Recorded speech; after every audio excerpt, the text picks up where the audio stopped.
Tonight, we're going to take a journey that might change how you see everything. We're going to explore something that sounds simple but is actually mind-bending.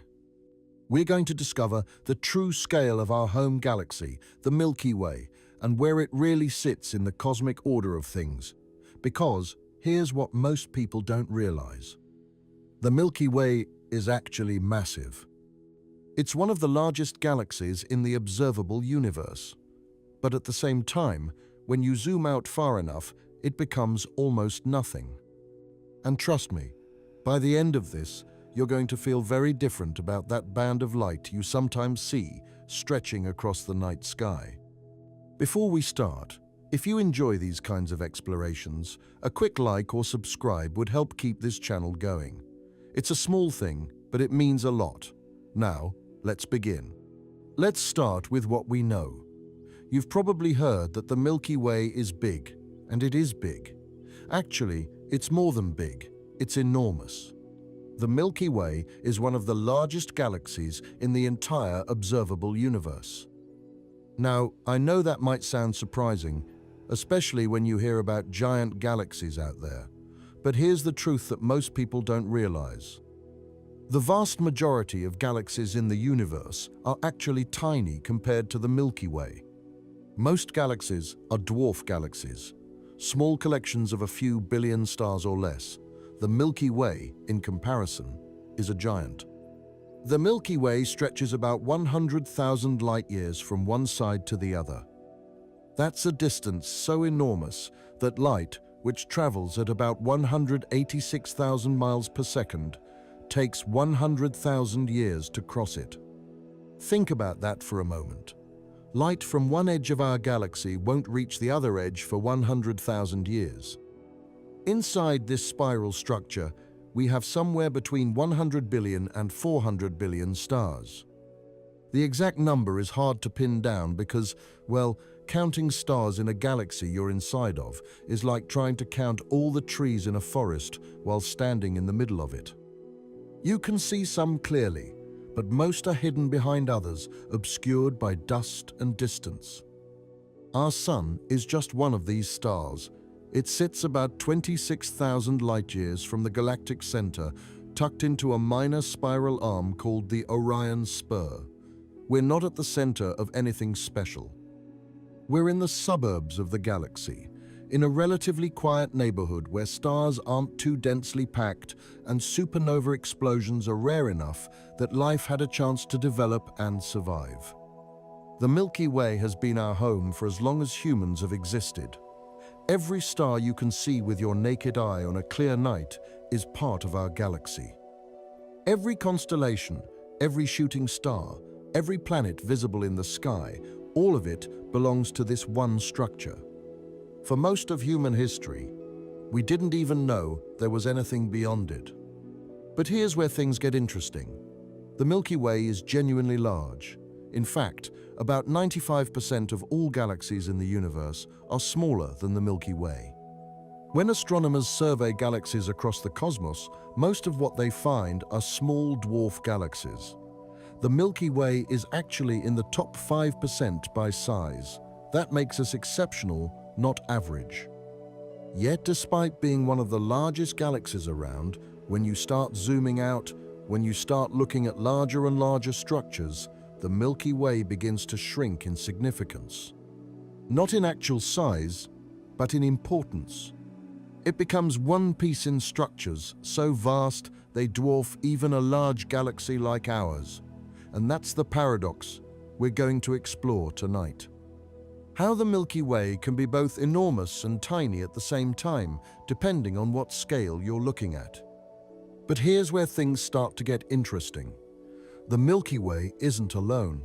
It has neighbors, lots of them.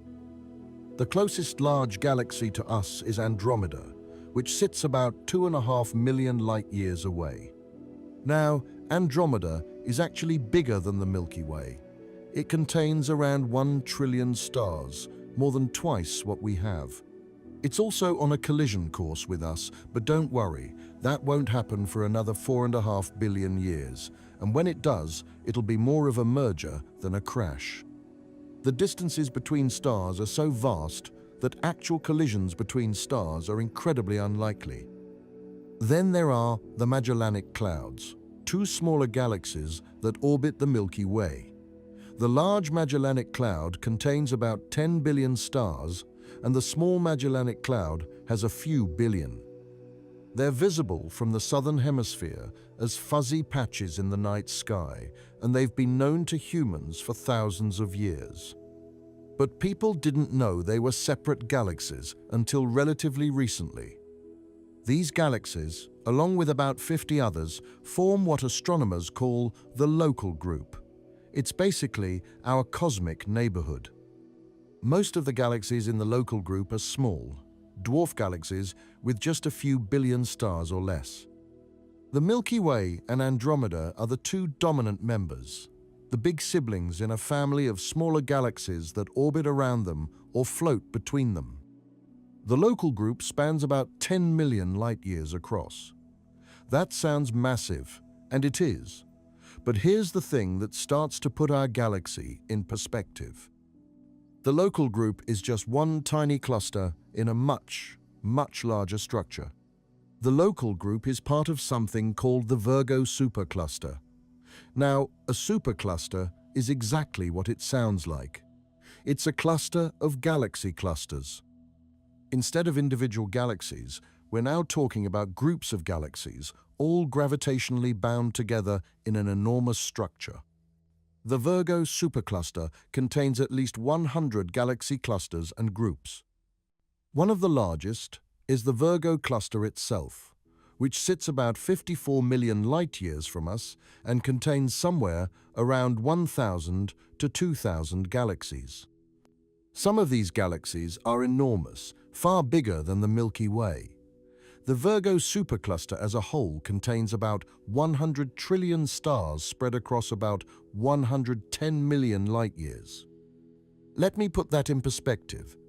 Remember how the Milky Way seemed big at 100,000 light-years across? The Virgo supercluster is 1,100 times wider. Our entire galaxy, with all its hundreds of billions of stars, is just a tiny speck in this larger structure. If the Virgo supercluster were the size of a city, the Milky Way would be smaller than a single house in that city. Actually, it would be more like a room in that house. But even this isn't the full picture, because in 2014, astronomers discovered something even bigger. They found that the Virgo supercluster itself is just a small part of an even more massive structure called Laniakea. The name comes from Hawaiian and means immeasurable heaven, which is fitting because Laniakea is almost incomprehensibly large. Laniakea is a supercluster of superclusters. It contains about 100,000 galaxies spread across 520 million light-years. All of these galaxies, including ours, are slowly moving toward the center of Laniakea, drawn by the combined gravity of all that mass. The Milky Way isn't just sitting still in space. We're falling, along with everything else in Laniakea, toward a region called the Great Attractor. Now, here's where the scale really starts to mess with your head. If you shrunk Laniakea down so that the Milky Way was the size of a grain of sand, Laniakea itself would be about as big as a large room. We've gone from thinking our galaxy is everything to realizing it's less than a speck of dust in a structure so large it defies easy comprehension. But we're not done, not even close. Laniakea is huge, but it's still just one supercluster among many. When we zoom out even further, we see that the universe is filled with these structures. Superclusters separated by vast voids, empty regions of space where very few galaxies exist. The universe, at the largest scales, looks like a cosmic web, filaments of galaxies stretching across billions of light-years, connected by threads and separated by enormous empty spaces.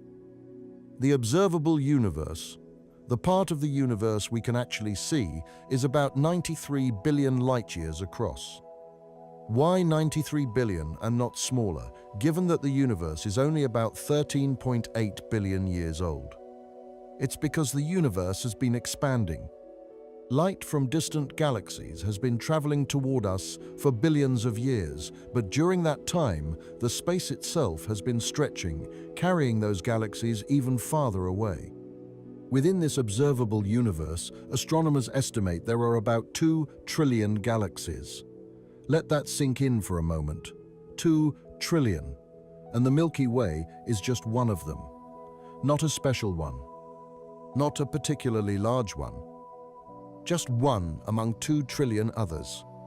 If we tried to represent this visually, if we made a scale model where every galaxy was represented by a single grain of sand, we would need enough sand to fill several Olympic-sized swimming pools. The Milky Way would be one grain in that vast collection, indistinguishable from all the others. Now, let's talk about the galaxies themselves in more detail, because understanding the full range of galaxy sizes is crucial to grasping where the Milky Way truly sits. And the key thing to remember is this. When most people hear about giant galaxies, they think those are the norm. They're not. Giant galaxies are the exception, not the rule. Let's start with IC 10101, one of the largest galaxies we've discovered. This galaxy is genuinely enormous. It's about 6 million light-years across. Remember, the Milky Way is 100,000 light-years across. IC 10101 is 60 times wider. If the Milky Way were a penny, IC 10101 would be a large pizza. IC 10101 contains about 100 trillion stars. That's roughly 250 times more stars than the Milky Way has. This single galaxy contains more stars than many entire galaxy clusters. It's so massive that if you replace the Milky Way with IC 10101, it would stretch far beyond our nearest neighboring galaxies. Andromeda, which sits 2.5 million light-years away, would actually be inside IC 10101's boundaries. But here's what you need to understand. IC 10101 is not normal, it's exceptional. It's one of the largest galaxies we've ever found. Galaxies like IC 10101 are incredibly rare. Out of the trillions of galaxies in the observable universe, only a tiny fraction are this large. Then there's NGC 6166, also known as the Medusa Merger. This galaxy is the result of 2 large spiral galaxies that collided billions of years ago. It's extremely elongated, stretching about 700,000 light-years from end to end. That's 7 times the width of the Milky Way. The collision that created it triggered massive bursts of star formation, and even now, billions of years later, the galaxy is still forming new stars at a rate far higher than the Milky Way. Again, impressive, but also rare. Most galaxies never undergo such dramatic mergers that create these elongated structures. The giant ellipticals are perhaps the most striking examples. A galaxy called A2261 BCG, which sits at the center of a galaxy cluster about 3 billion light-years away, is roughly 2 million light-years across. That's 20 times the width of the Milky Way. It contains about 10 trillion stars, all packed into a roughly spherical shape. This galaxy formed by cannibalizing other galaxies, consuming them over billions of years and growing larger and larger. These giant ellipticals are typically found at the centers of galaxy clusters, where their gravity has allowed them to consume many smaller galaxies over time. They're the kings of their neighborhoods, having grown fat by eating their neighbors. So yes, compared to these absolute monsters, the Milky Way is smaller, but let's put this in perspective. For every IC 10101 or A2261 BCG, there are thousands upon thousands of galaxies smaller than the Milky Way. The most common galaxies in the universe are dwarf galaxies. These contain anywhere from a few million to a few billion stars. They're typically just a few thousand light-years across, and they're everywhere. Absolutely everywhere. The local group, our cosmic neighborhood, contains about 50 known galaxies.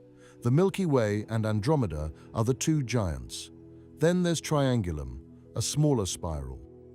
And then there are dozens of dwarf galaxies. The Large Magellanic Cloud, the Small Magellanic Cloud, and dozens of tiny dwarf spheroidal galaxies that most people have never heard of. This pattern repeats across the universe. Every large galaxy is surrounded by dozens or hundreds of smaller satellite galaxies. The Andromeda Galaxy has its own collection of dwarf satellites. M87 has dozens of dwarf galaxies orbiting it. Wherever you find a large galaxy, you find many small ones. So when we talk about galaxy sizes, we have to be clear about what we're comparing. If we're comparing the Milky Way to the largest galaxies in the universe, then yes, it's smaller. But those largest galaxies are rare. They're the outliers. They're the exceptions. If we're comparing the Milky Way to the average galaxy, to the typical galaxy you'd encounter if you randomly selected one from the universe, then the Milky Way is huge, vastly larger, incomparably larger in many cases. The typical galaxy in the universe is a dwarf. It contains maybe 1 billion stars, maybe less. It's a few thousand light years across. It's faint, hard to see, and unremarkable. The Milky Way, with its hundreds of billions of stars and 100,000 light-year span, is exceptional by comparison. Think of it this way. If you gathered 1,000 random galaxies from across the universe, probably 950 of them would be smaller than the Milky Way. Maybe 40 would be roughly similar in size. And maybe 10 would be larger, with only 1 or 2 being dramatically larger, like IC 10101. The Milky Way is not in the top 1%, but it's comfortably in the top 5%. And that makes it large, genuinely large, by cosmic standards. It's worth taking a moment to talk about the different types of galaxies and where the Milky Way fits in this cosmic zoo. Astronomers classify galaxies into several main types: spirals, ellipticals, and irregulars. But within these categories, there's enormous variety, and understanding this variety helps us see just how the Milky Way truly measures up. Spiral galaxies, like the Milky Way, have flat disks with spiral arms extending from a central bulge. They're usually blue and full of young, hot stars, especially in their spiral arms. Spiral galaxies are still actively forming stars. They have plenty of gas and dust that can collapse to create new stars. The Milky Way forms about 1 or 2 new stars every year, which might not sound like much, but it adds up over millions of years. But not all spiral galaxies are the same size. Some spiral galaxies are much larger than the Milky Way. NGC 6309, for instance, is a spiral galaxy about 400,000 light-years across. That's 4 times the diameter of the Milky Way. It's sometimes called the box galaxy because from certain angles it looks rectangular rather than spiral. This galaxy sits about 52 million light-years away in the constellation Draco. Then there's Malin 1, discovered in 1986 by astronomer David Malin. This is what's called a giant low-surface brightness spiral galaxy. It's about 650,000 light-years across, making it more than 6 times wider than the Milky Way. The interesting thing about Malin 1 is that it's very faint. Even though it's huge and contains a lot of stars, those stars are spread out over such a large area that the galaxy is hard to see. It took until the mid-1980s to discover it, despite it being relatively nearby in cosmic terms. These giant spirals show us that while the Milky Way is large, there are still bigger spirals out there. But here's what's crucial to understand. These giant spirals are rare, very rare. For every galaxy like NGC 6309 or Malin 1, there are thousands of galaxies smaller than the Milky Way. Elliptical galaxies, on the other hand, are mostly red and orange. They contain old stars and very little gas or dust. star formation in ellipticals has mostly stopped. They're considered retired galaxies that have already lived through their most active phase. Many ellipticals formed through galaxy mergers. When two spiral galaxies collide, their beautiful spiral structures get disrupted, and the end result is often an elliptical galaxy. But elliptical galaxies vary enormously in size. The smallest ellipticals, called dwarf ellipticals, might contain only a few million stars. They're tiny, often just a few thousand light-years across. M32, a dwarf elliptical galaxy that orbits Andromeda, is only about 6,500 light-years across. That's 15 times smaller than the Milky Way. And galaxies like M32 are incredibly common. They're everywhere. On the other extreme are the giant and supergiant ellipticals. These monsters can contain trillions of stars and stretch for millions of light-years. They're typically found at the centers of galaxy clusters, where they've had billions of years to consume smaller galaxies that wandered too close. M87, which I mentioned earlier, is a supergiant elliptical galaxy in the Virgo cluster. It's about 120,000 light-years across, slightly larger than the Milky Way in diameter, but it contains far more stars, around 1 trillion compared to our few hundred billion.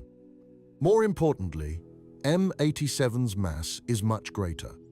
When you include its dark matter halo, M87 is several times more massive than the Milky Way.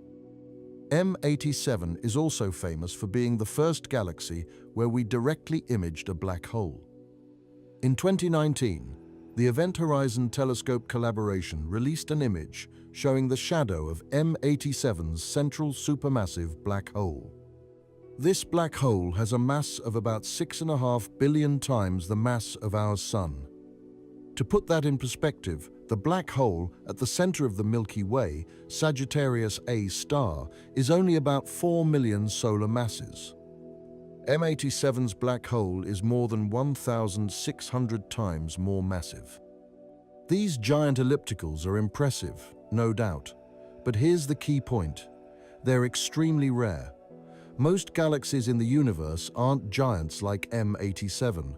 Most galaxies are dwarfs. Irregular galaxies don't fit into either category. They have no clear shape, often because they've been disrupted by gravitational interactions with other galaxies. The Large and Small Magellanic Clouds are examples of irregular galaxies. They're small and chaotic, lacking the organized structure of spirals or the smooth shape of ellipticals. The Large Magellanic Cloud is about 14,000 light-years across and contains maybe 10 billion stars. The Small Magellanic Cloud is even smaller, about 7,000 light-years across with a few billion stars. These are tiny compared to the Milky Way, but they're not the smallest galaxies out there. Ultra-faint dwarf galaxies, discovered in large numbers over the past couple decades, are the smallest galaxies we know of. Some contain only a few thousand stars and are just a few hundred light-years across. Segway 1, for example, discovered in 2006, contains only about 1,000 stars. It's so small and faint that it's barely a galaxy at all. It's more like a large star cluster that happens to be bound by its own gravity.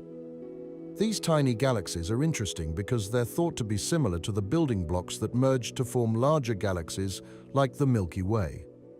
In the early universe, the first galaxies were probably all small, dwarf-sized objects. Over billions of years, they merged together, forming progressively larger galaxies. Now, here's the crucial fact.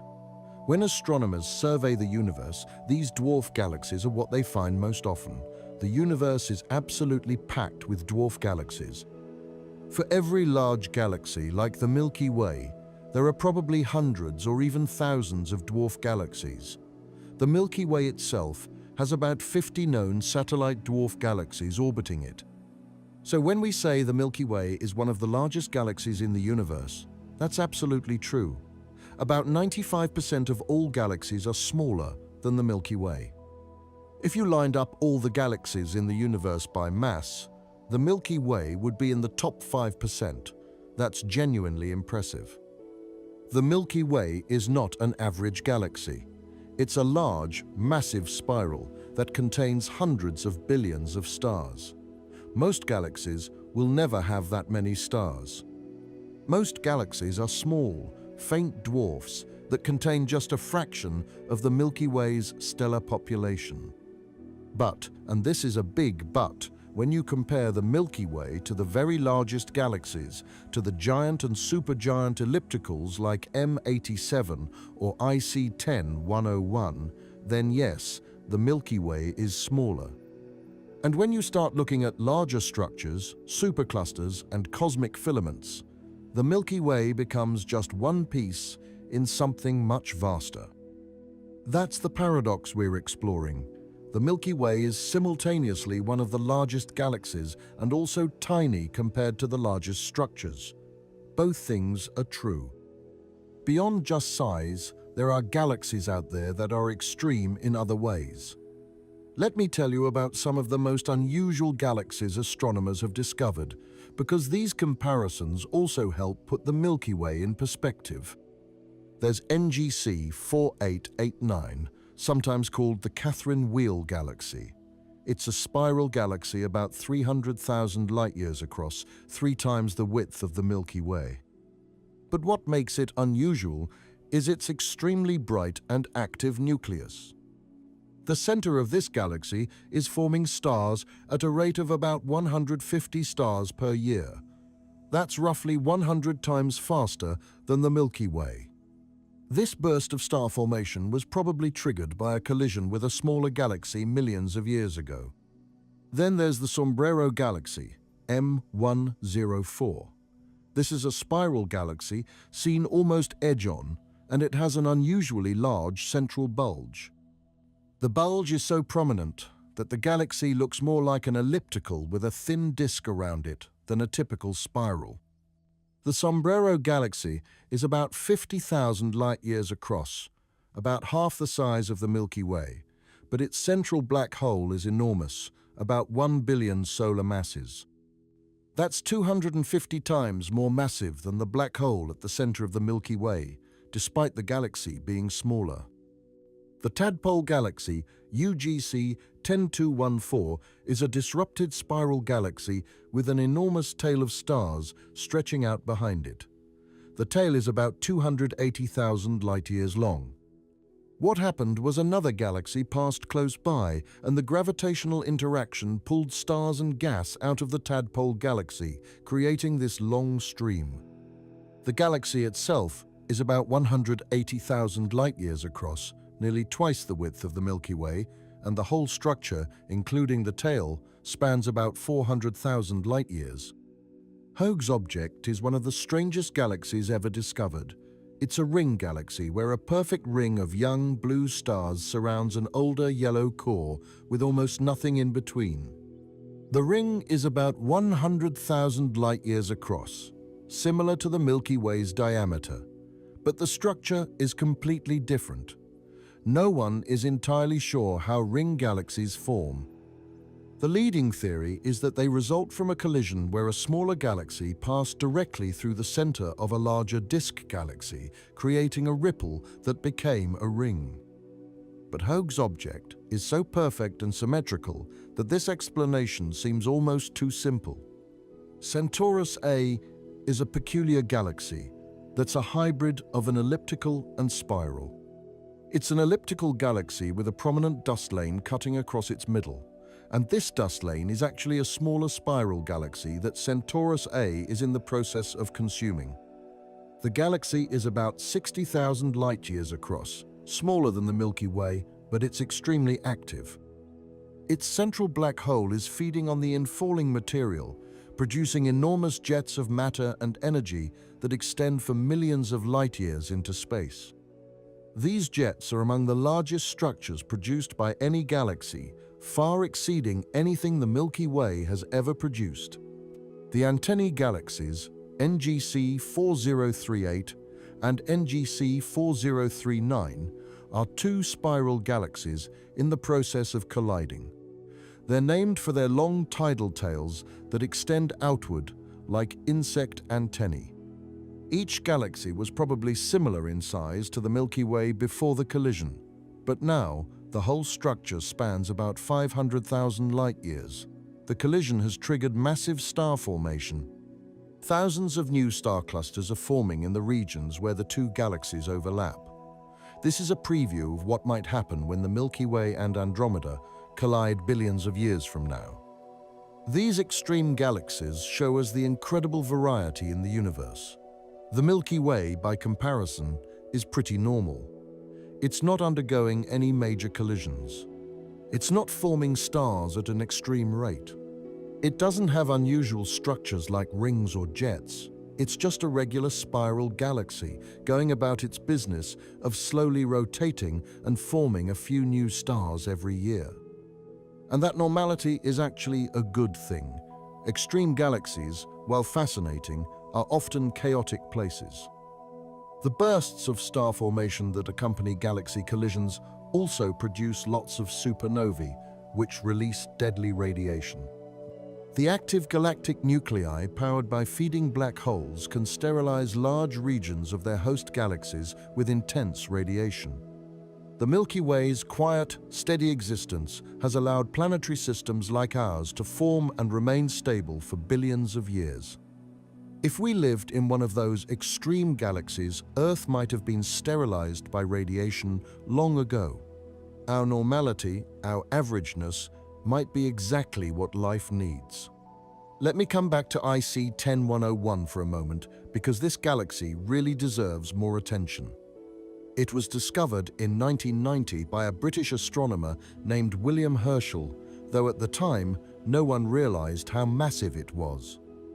It wasn't until more recent observations, particularly from the Hubble Space Telescope, that astronomers figured out its true size. IC 10101 is what's called a supergiant elliptical galaxy.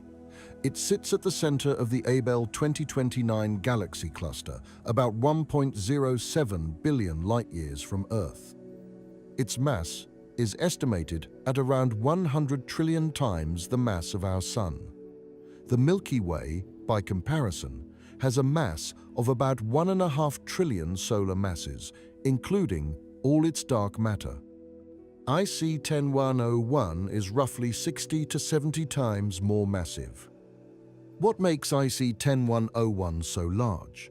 It grew by consuming other galaxies. Galaxy clusters are violent places. Galaxies regularly pass close to each other, and when they do, the larger galaxy's gravity can rip stars away from the smaller one.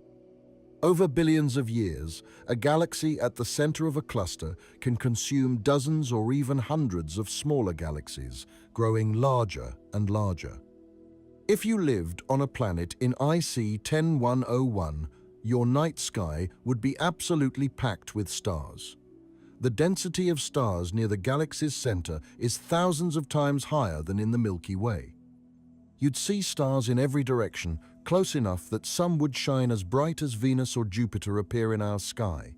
Constellations would be meaningless because the stars would form a nearly continuous glow. But here's something that really puts the Milky Way in perspective. IC 10101 is not unique.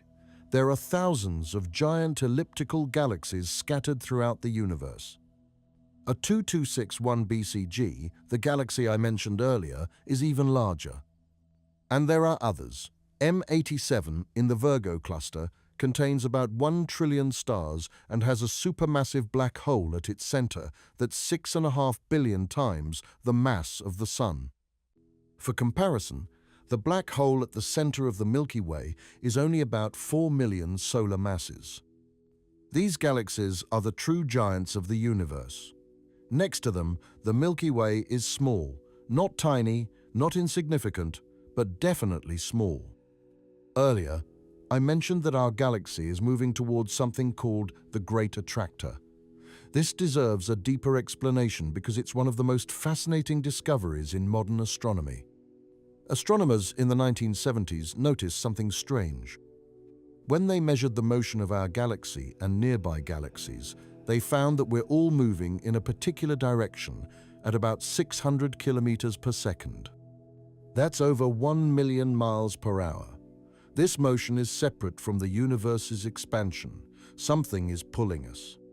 The problem was, when astronomers looked in that direction, they couldn't see anything obvious that would cause such a strong gravitational pull. The region lies behind the plane of the Milky Way, where dust and gas block our view. It took decades of observations using different types of light, X-rays, infrared, radio waves, to piece together what was there. What they found was a massive concentration of galaxies called the Norma cluster. This cluster and the surrounding regions contain an enormous amount of mass, enough to pull thousands of galaxies toward it. But even the Norma cluster wasn't enough to explain all the motion. There had to be something even larger pulling us. That something turned out to be the Shapley supercluster, an enormous collection of galaxies about 650 million light-years away.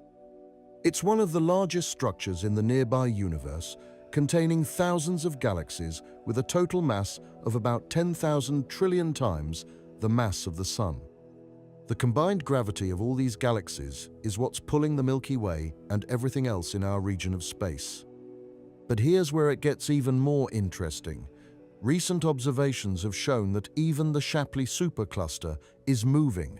There might be something even larger and more distant pulling it.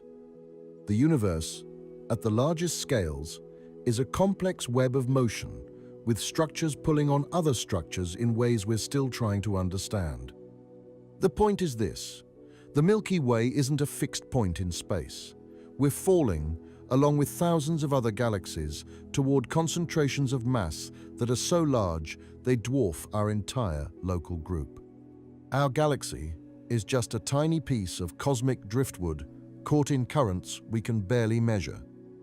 Now, let's talk about what's between these superclusters, because the voids are just as important for understanding scale as the clusters themselves.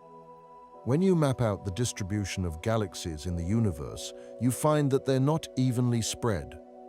Instead, they cluster along filaments, forming a cosmic web.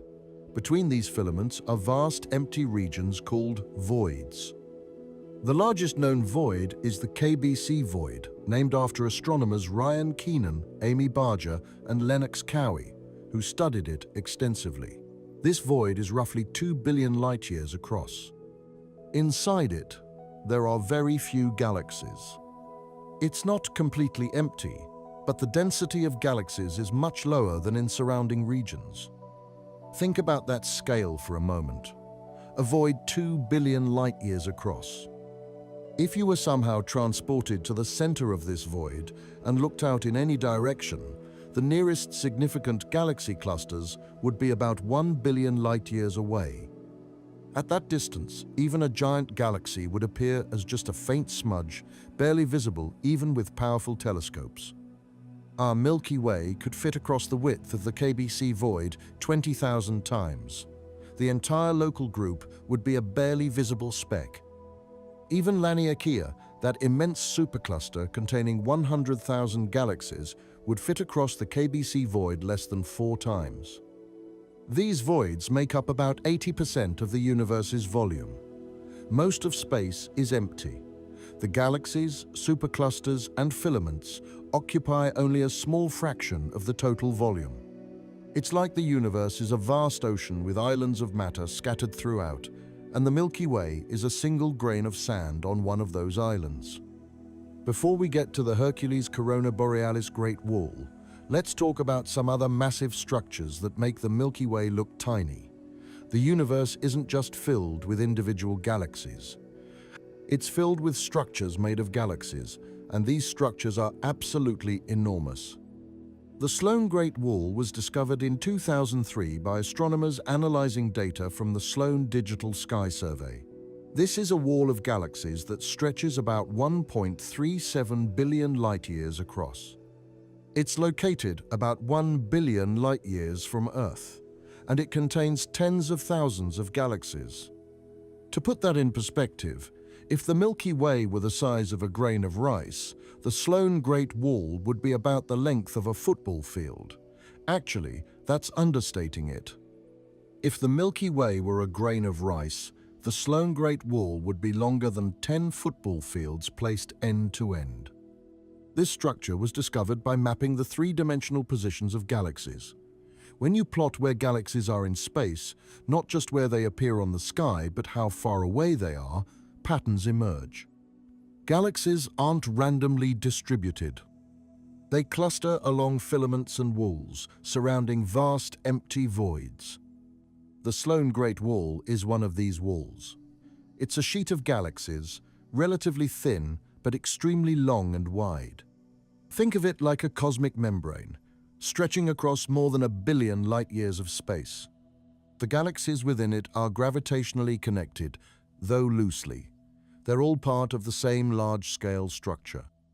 What's remarkable about the Sloan Great Wall is that it was completely unknown until recently. It's not that we couldn't see the galaxies that make it up. Many of those galaxies had been observed decades earlier.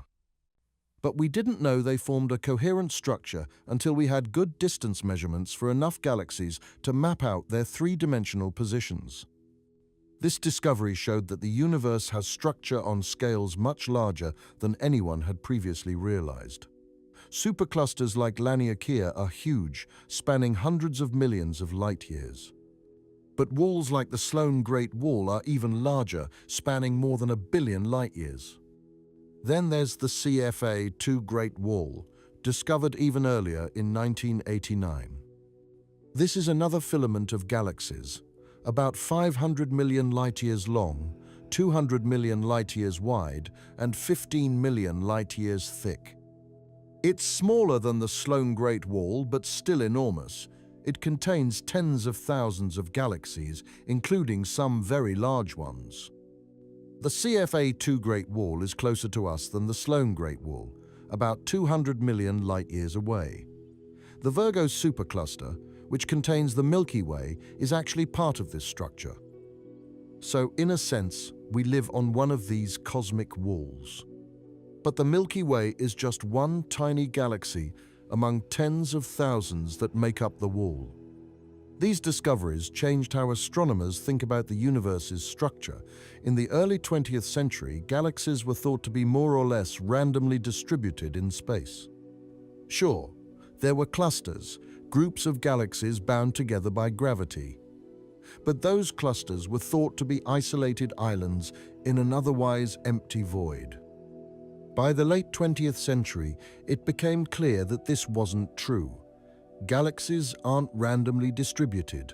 They form a cosmic web with filaments and walls surrounding voids. The voids are enormous regions, sometimes hundreds of millions of light-years across, where very few galaxies exist. Between the voids, galaxies cluster along filaments and walls. This cosmic web structure is thought to be a result of how the universe evolved. In the very early universe, tiny density fluctuations existed in the distribution of matter. Some regions were slightly denser than average, others slightly less dense. Over billions of years, gravity amplified these fluctuations. Denser regions attracted more matter, becoming even denser. Less dense regions lost matter to their surroundings, becoming voids. The result is the cosmic web we see today. Filaments of galaxies stretching across hundreds of millions or billions of light-years, surrounding voids that are nearly empty. And the Milky Way? It's just one galaxy in this vast web, sitting on a filament, part of a structure that's far, far larger than itself.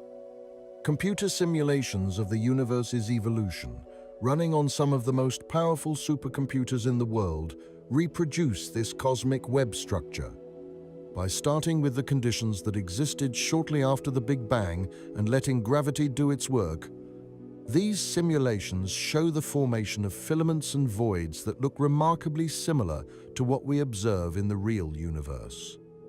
These simulations also show that the cosmic web is not just made of visible matter, stars, and gas. It's primarily made of dark matter.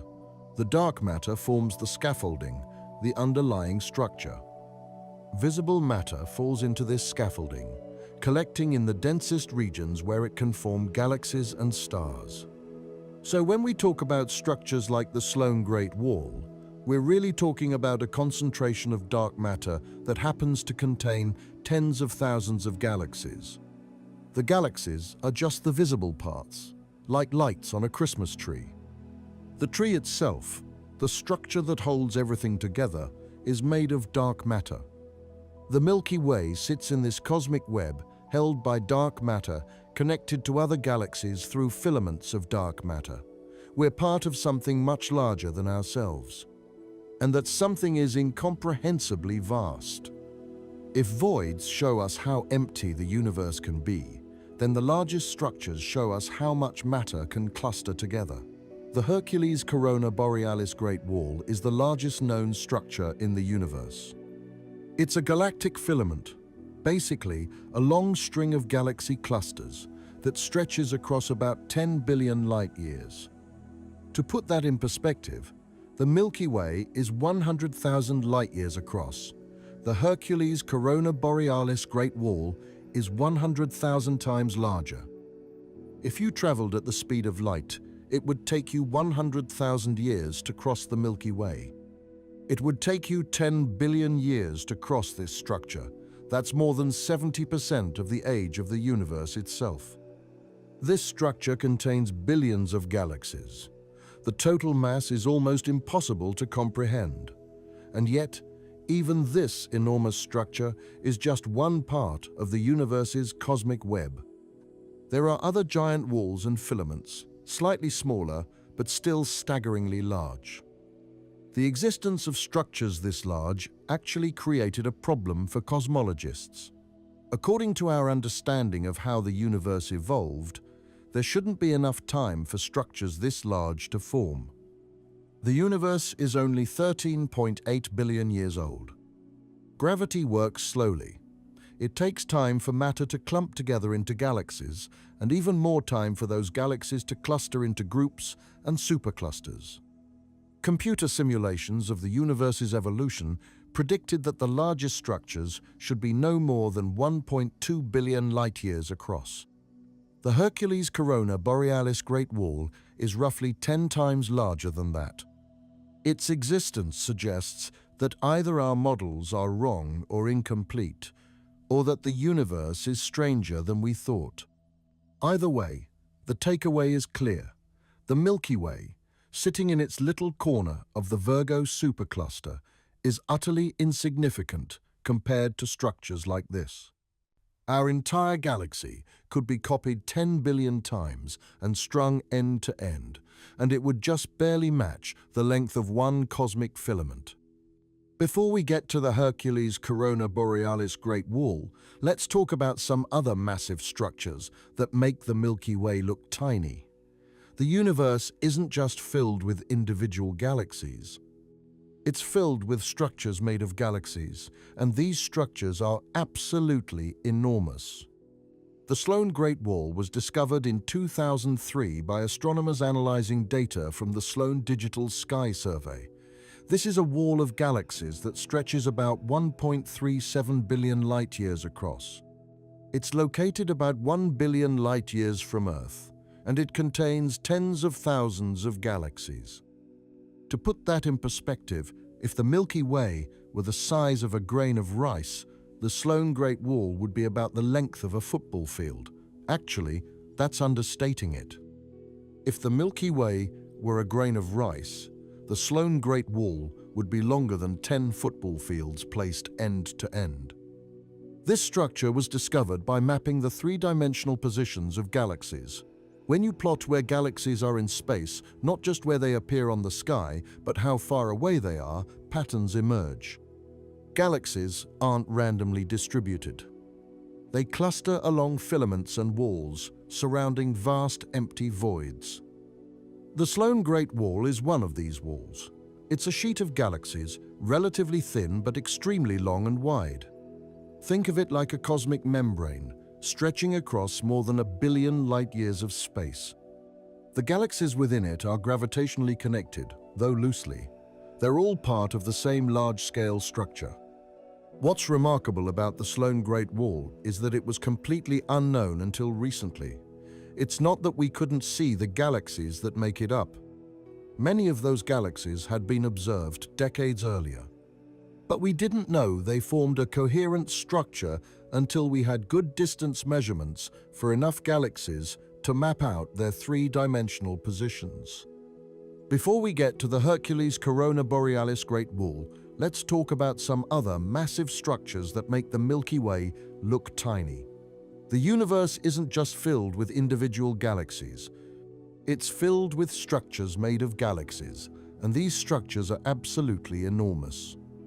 The Sloan Great Wall was discovered in 2003 by astronomers analyzing data from the Sloan Digital Sky Survey. This is a wall of galaxies that stretches about 1.37 billion light-years across. It's located about 1 billion light-years from Earth, and it contains tens of thousands of galaxies. To put that in perspective, if the Milky Way were the size of a grain of rice, the Sloan Great Wall would be about the length of a football field. Actually, that's understating it. If the Milky Way were a grain of rice, the Sloan Great Wall would be longer than 10 football fields placed end to end. This structure was discovered by mapping the three-dimensional positions of galaxies. When you plot where galaxies are in space, not just where they appear on the sky, but how far away they are, patterns emerge. Galaxies aren't randomly distributed. They cluster along filaments and walls, surrounding vast empty voids. The Sloan Great Wall is one of these walls. It's a sheet of galaxies, relatively thin but extremely long and wide. Think of it like a cosmic membrane stretching across more than 1 billion light-years of space. The galaxies within it are gravitationally connected, though loosely. They're all part of the same large-scale structure. What's remarkable about the Sloan Great Wall is that it was completely unknown until recently. It's not that we couldn't see the galaxies that make it up. Many of those galaxies had been observed decades earlier. But we didn't know they formed a coherent structure until we had good distance measurements for enough galaxies to map out their three-dimensional positions.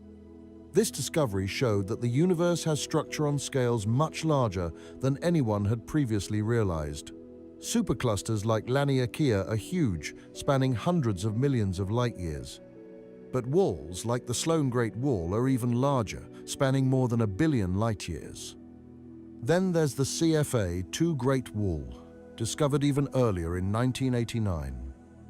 This is another filament of galaxies, about 500 million light-years long, 200 million light-years wide, and 15 million light-years thick. It's smaller than the Sloan Great Wall, but still enormous. It contains tens of thousands of galaxies, including some very large ones. The CFA 2 Great Wall is closer to us than the Sloan Great Wall, about 200 million light-years away. The Virgo supercluster, which contains the Milky Way, is actually part of this structure. So in a sense, we live on one of these cosmic walls. But the Milky Way is just one tiny galaxy among tens of thousands that make up the wall. These discoveries changed how astronomers think about the universe's structure. In the early 20th century, galaxies were thought to be more or less randomly distributed in space. Sure, there were clusters, groups of galaxies bound together by gravity. But those clusters were thought to be isolated islands in an otherwise empty void. By the late 20th century, it became clear that this wasn't true. Galaxies aren't randomly distributed. They form a cosmic web with filaments and walls surrounding voids. The voids are enormous regions, sometimes hundreds of millions of light-years across, where very few galaxies exist. Between the voids, galaxies cluster along filaments and walls. This cosmic web structure is thought to be a result of how the universe evolved. In the very early universe, tiny density fluctuations existed in the distribution of matter. Some regions were slightly denser than average, others slightly less dense. Over billions of years, gravity amplified these fluctuations. Denser regions attracted more matter, becoming even denser. Less dense regions lost matter to their surroundings, becoming voids. The result is the cosmic web we see today, filaments of galaxies stretching across hundreds of millions or billions of light years, surrounding voids that are nearly empty. And the Milky Way? It's just one galaxy in this vast web, sitting on a filament, part of a structure that's far, far larger than itself. Computer simulations of the universe's evolution, running on some of the most powerful supercomputers in the world, reproduce this cosmic web structure. By starting with the conditions that existed shortly after the Big Bang and letting gravity do its work, these simulations show the formation of filaments and voids that look remarkably similar to what we observe in the real universe. These simulations also show that the cosmic web is not just made of visible matter, stars and gas. It's primarily made of dark matter. The dark matter forms the scaffolding, the underlying structure. Visible matter falls into this scaffolding, collecting in the densest regions where it can form galaxies and stars. So when we talk about structures like the Sloan Great Wall, we're really talking about a concentration of dark matter that happens to contain tens of thousands of galaxies. The galaxies are just the visible parts, like lights on a Christmas tree. The tree itself, the structure that holds everything together, is made of dark matter. The Milky Way sits in this cosmic web held by dark matter, connected to other galaxies through filaments of dark matter. We're part of something much larger than ourselves. And that something is incomprehensibly vast. To really understand how small the Milky Way is, it helps to understand how galaxies form in the first place. Because the story of galaxy formation is really a story about scale, about how small things combine to make bigger things, and how even the biggest things are small compared to the universe as a whole. In the beginning, just after the Big Bang, the universe was almost perfectly uniform. Matter was spread evenly throughout space, with only tiny variations in density. These variations, called quantum fluctuations, were incredibly small. We're talking about density differences of maybe 1 part in 100,000. But those tiny differences were enough. In regions that were slightly denser than average, gravity pulled in more matter. As more matter accumulated, the gravitational pull became stronger, attracting even more matter. This is what astronomers call gravitational collapse. It's a runaway process where dense regions get denser and denser. The first structures to form were small.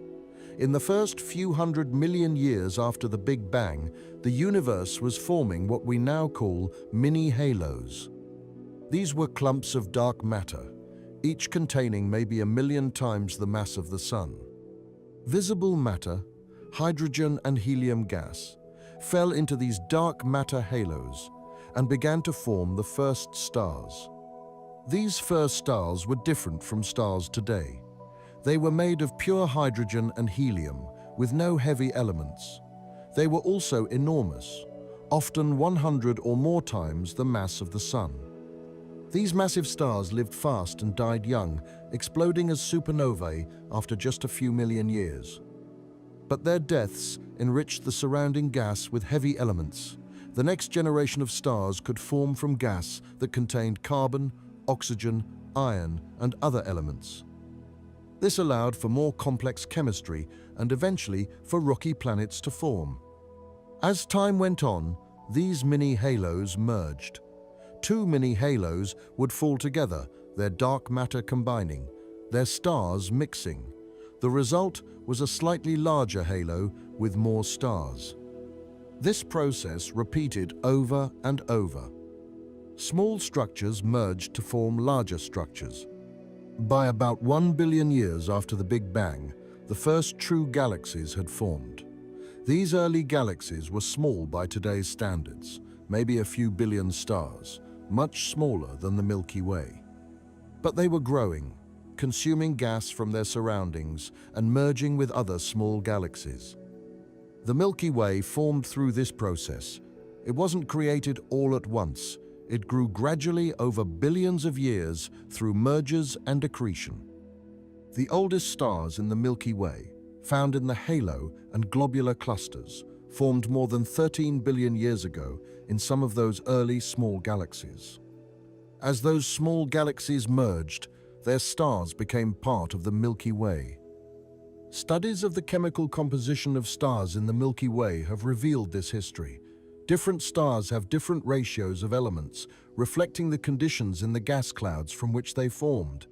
By analyzing these chemical signatures, astronomers can identify groups of stars that formed together in the same ancient galaxy before it merged with the Milky Way. This field, called galactic archaeology, is revealing the Milky Way's family tree. We can now identify several ancient dwarf galaxies that merged with the Milky Way billions of years ago. Each one contributed its stars to our galaxy. In a sense, the Milky Way is not a single entity but a composite, a collection of many smaller galaxies that merged over time. And this process continues today. The Sagittarius dwarf elliptical galaxy is currently merging with the Milky Way. Over the next few billion years, it will be completely absorbed, its stars becoming part of the Milky Way's halo.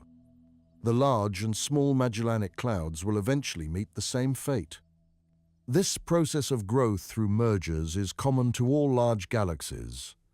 The giant ellipticals at the centers of galaxy clusters grew by consuming dozens or even hundreds of smaller galaxies. They're like cosmic snowballs rolling through space and gathering mass. But there's a limit to this growth. Galaxy mergers are most common when galaxies are close together, which was more common in the early universe when everything was more tightly packed. As the universe expands, galaxies spread out. The distances between them grow. Mergers become less common. Today, major mergers between large galaxies are relatively rare. When they do happen, they're spectacular events that trigger bursts of star formation and can completely transform both galaxies. But most galaxies now grow slowly, accreting gas from their surroundings and occasionally consuming small dwarf galaxies. The Milky Way's merger with Andromeda in about 4.5 billion years will be one of these rare major mergers. The result will be a large elliptical galaxy containing about 1.5 trillion stars. It will be one of the larger galaxies in the local group, but still nothing special on cosmic scales. There are many elliptical galaxies in the universe that are just as large or larger. Understanding galaxy formation also helps us understand why galaxies have the sizes they do. Galaxy size is determined by the mass of the dark matter halo. A larger halo can hold more visible matter, allowing for a larger galaxy. The Milky Way's dark matter halo contains about 1 trillion times the mass of the Sun. Galaxies with more massive halos, like IC 10101 with its 60 to 100 trillion solar mass halo, are correspondingly larger. But dark matter halos don't grow indefinitely. In the early universe, when matter was more densely packed, halos could grow quickly by merging with nearby halos. As the universe expanded and matter spread out, halo growth slowed. Today, most dark matter halos are growing very slowly, if at all. This means that the Milky Way is probably close to its maximum size, at least until it merges with Andromeda. It might consume a few more dwarf galaxies over the next few billion years, but these will add relatively little mass. The Milky Way today is not that different in size from the Milky Way a few billion years ago, and it won't be that different a few billion years from now, at least until the Andromeda merger. In the grand scheme of galaxy evolution, the Milky Way is a middle-aged galaxy that's largely stopped growing. It's reached a stable size and will remain roughly this size until its merger with Andromeda changes everything. Let's zoom back out and think about our cosmic neighborhood in more detail, because the local group itself tells us something important about the Milky Way's size and significance. The local group, as I mentioned, contains about 50 galaxies, but most of these are dwarf galaxies, small and faint. Only 3 galaxies in the local group are large spirals: the Milky Way, Andromeda, and Triangulum. Andromeda, also called M31, is the largest member of the local group. It contains about 1 trillion stars, more than twice what the Milky Way has. It's about 220,000 light-years across, more than twice the Milky Way's diameter. And it's more massive overall, with a dark matter halo that contains more mass than the Milky Way's halo. In our little cosmic neighborhood, the Milky Way is the second biggest galaxy. That might sound impressive until you remember there are only about 50 galaxies in the local group, and most of them are tiny. Being second in a group of 50, where most of the others are much smaller, isn't that special. The Triangulum galaxy, M33, is the third largest spiral in the local group. It contains about 40 billion stars and is about 60,000 light-years across. It's less than half the size of the Milky Way, and it might actually be a satellite of Andromeda, orbiting it rather than being an independent member of the local group. The rest of the local group's galaxies are dwarfs. The Large Magellanic Cloud has about 10 billion stars. The Small Magellanic Cloud has a few billion. Most of the dwarf galaxies have fewer than 1 billion stars, and some have only a few million. So yes, the Milky Way is one of the largest galaxies in the local group. But the local group itself is not particularly impressive on cosmic scales. It's a small collection of galaxies in a relatively quiet corner of the Virgo supercluster. Compare our local group to the Virgo cluster, the large galaxy cluster at the heart of the Virgo supercluster. The Virgo cluster contains about 1,000 to 2,000 galaxies. Many of these are much larger than anything in the local group. M87, which I've mentioned several times, dominates the Virgo cluster. It's the largest galaxy in the cluster, and it's much larger than either the Milky Way or Andromeda. Its gravitational influence extends across the entire cluster. There are other giant ellipticals in the Virgo cluster, like M84 and M86. These are also larger than the Milky Way. And there are numerous large spiral galaxies, comparable in size to the Milky Way or larger. If the Milky Way were in the Virgo cluster instead of the local group, it would be just another medium-sized spiral, nothing special, probably not even in the top 50% by size. But we're not in the Virgo cluster, we're in the local group, in a quieter region of the supercluster, and that's probably a good thing for life. Galaxy clusters are violent places.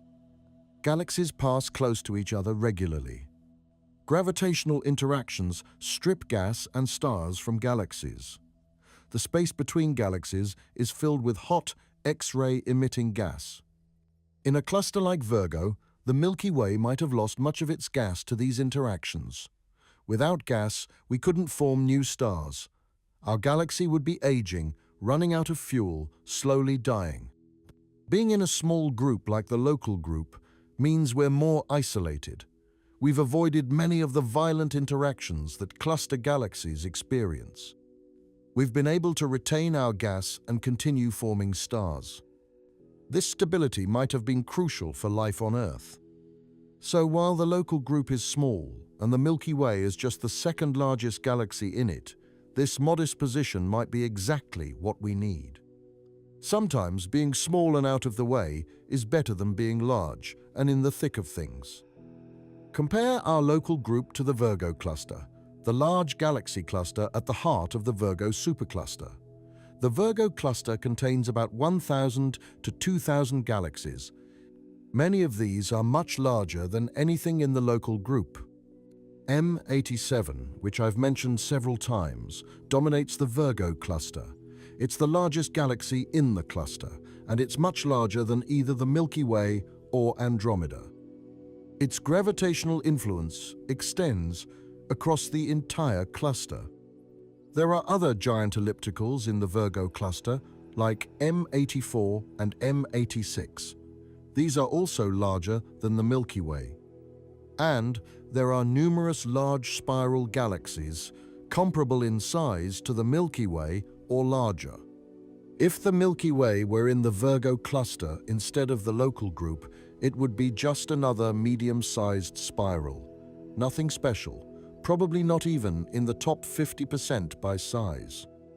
But we're not in the Virgo cluster. We're in the local group, in a quieter region of the supercluster, and that's probably a good thing for life. Galaxy clusters are violent places. Galaxies pass close to each other regularly. Gravitational interactions strip gas and stars from galaxies. The space between galaxies is filled with hot, X-ray emitting gas. In a cluster like Virgo, the Milky Way might have lost much of its gas to these interactions. Without gas, we couldn't form new stars. Our galaxy would be aging, running out of fuel, slowly dying. Being in a small group like the local group means we're more isolated. We've avoided many of the violent interactions that cluster galaxies experience. We've been able to retain our gas and continue forming stars. This stability might have been crucial for life on Earth. So while the local group is small and the Milky Way is just the second largest galaxy in it, this modest position might be exactly what we need. Sometimes being small and out of the way is better than being large and in the thick of things. Let's shift gears for a moment and talk about what all this means for the question of life in the universe. With 2 trillion galaxies in the observable universe, and each galaxy containing anywhere from millions to trillions of stars, the total number of stars is absolutely staggering. Astronomers estimate there are about 200 billion trillion stars in the observable universe. That's a 2 followed by 23 zeros. Many of these stars have planets. The Kepler Space Telescope showed us that planets are common, not rare. Most stars have at least one planet, and many have several. If even a tiny fraction of these planets are capable of supporting life, the numbers become enormous. If just 1 in every million planets can support life, that's still 200 trillion potential homes for life. And if intelligent life arises on just 1 in every million of those life-bearing planets, that's still 200 billion civilizations in the observable universe. Yet we've never detected a signal from any of them. The galaxy seems silent. This is the Fermi paradox, and it's one of the deepest mysteries in science. Where is everybody? Maybe life is rarer than we think. Maybe the jump from simple life to complex life is incredibly difficult. Maybe intelligent civilizations destroy themselves before they can spread. Maybe they're out there but staying quiet. Maybe they're communicating in ways we can't detect yet. Or maybe, and this is the humbling possibility, space is just too big. The distances between stars are so vast that even if civilizations are common, they might never encounter each other. The Milky Way is 100,000 light-years across. A radio signal from the other side of the galaxy would take 100,000 years to reach us. By the time it arrived, the civilization that sent it might be long gone. And if civilizations are spread across all 2 trillion galaxies, the nearest galaxy, Andromeda, is 2.5 million light-years away. A signal from there would take 2.5 million years to reach us. Most galaxies are billions of light-years away. The universe is so large that civilizations could exist in enormous numbers and still never make contact with each other. The scale of the universe isn't just humbling, it's isolating. Even if we're not alone, we might effectively be alone because the distances are simply too great to bridge. Now, let's talk about the observable universe and what lies beyond it. When we say the observable universe is 93 billion light-years across, what we mean is that's the limit of what we can possibly see. Light from anything farther away hasn't had time to reach us yet. The universe is 13.8 billion years old. You might think that means we can see 13.8 billion light-years in every direction, making the observable universe about 27.6 billion light-years across. But the universe has been expanding the whole time. The space itself has been stretching. So a galaxy that emitted light 13 billion years ago has moved much farther away during the time its light has been traveling toward us. By the time that light reaches us, the galaxy might now be 46 billion light-years away. That's why the observable universe is about 93 billion light-years across. It's the maximum distance from which light has had time to reach us, accounting for the expansion of space. But here's the thing. The observable universe is just what we can see. The actual universe is almost certainly much larger. It might even be infinite. We have no way of knowing because we can't see beyond the observable limit. Think about what that means. The Milky Way, sitting in its little corner of space, is part of an observable universe that contains 2 trillion galaxies. But that observable universe might be just a tiny fraction of the total universe. If the universe is infinite, then the observable universe, vast as it is basically nothing. 0% of infinity is still 0. And our galaxy? In an infinite universe, the Milky Way isn't just small, it's infinitesimally small. It's less than a grain of sand on a beach. It's less than an atom in the Earth. It's so small that there aren't really adequate comparisons. Some theories in physics go even further. They suggest that our universe might be just one of many in a multiverse. These theories arise from attempts to understand quantum mechanics and cosmic inflation, the rapid expansion that occurred in the first fraction of a second after the Big Bang. According to eternal inflation theory, the Big Bang wasn't a single event. It's happening constantly, creating bubble universes that spawn more bubble universes. Our universe would be just one bubble in an infinite foam of universes, each with potentially different laws of physics. In some versions of quantum mechanics, every time a quantum event has multiple possible outcomes, the universe splits and all outcomes occur in different branches. This would create an infinite number of parallel universes, one for every possible outcome of every quantum event. Now, these ideas are speculative. We have no way to observe other universes, so these theories are hard to test. But they're taken seriously by many physicists because they arise naturally from well-established theories. If the multiverse exists, then our universe, already unimaginably large, is just one of many, and the Milky Way, it becomes even more insignificant. Not just small compared to our universe, but small compared to an infinite collection of universes. Even if you don't believe in the multiverse, even if you think our universe is all there is, the scale is still overwhelming. The Milky Way is one galaxy among 2 trillion in the observable universe, which itself might be just a tiny visible fraction of a much larger or infinite total universe. Let's take a step back and think about what all this means. We started by talking about the Milky Way, our home galaxy, a spiral containing hundreds of billions of stars. It seemed big, and it is big by human standards. But then we compared it to the local group, to the Virgo supercluster, to Laniakea, to the cosmic web of filaments and voids. We compared it to giant galaxies like IC 10101 that are 60 times larger. We compared it to structures like the Hercules Corona Borealis Great Wall that are 100,000 times larger. We compared it to the observable universe that contains 2 trillion galaxies, and possibly to a total universe that might be infinite. At every step, the Milky Way got smaller. Not physically smaller, obviously. It's still 100,000 light-years across, but smaller in significance, less special, more ordinary. This is a humbling realization, but it's also liberating. For most of human history, we thought we were the center of everything. We thought the Earth was the center of the universe. with everything revolving around us. Then we learned that Earth orbits the Sunday. Then we learned the Sun is just one star among many. Then we learned those stars form a galaxy. Then we learned our galaxy is one among many. Then we learned those galaxies form superclusters.